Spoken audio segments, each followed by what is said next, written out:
জয়নিতাই, রাধে রাধে। আজকে আমি গোপালের রান্না কি করে, মানে কি রান্না করেছিস তোমাদের সাথে শেয়ার করছি। আজকে দেখো, এই দেখো, ডালটা চিনতে পেরেছো? মাটি কালার ডাল। হ্যাঁ, এই মাটি কালার ডাল দিয়ে কুমড়ো ডাঁটা দিয়ে সব কিছু পাঁচমিশালি সবজি দিয়ে ডাল ফাটা ফাটা করে বানিয়েছি।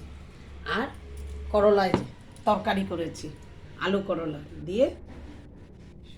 তো এখন তো গরমকাল, তিতাটাও খেতে দরকার, খুব উপকারী জিনিস। আর গন্ধবাধাইল্লা পাতার বড়া করেছি। এই যে গন্ধবাধাইল্লা পাতার বড়া।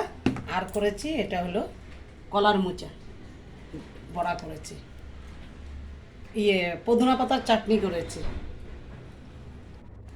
এত সুন্দর সুন্দর দিদি ভাইরা তোমরা যে আমাকে কমেন্টস করছো, আমার খুব ভালো লেগেছে জানো।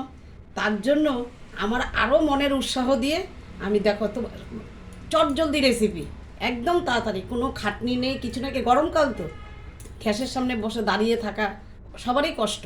তো দেখো রান্নাগুলো কেমন হয়েছে।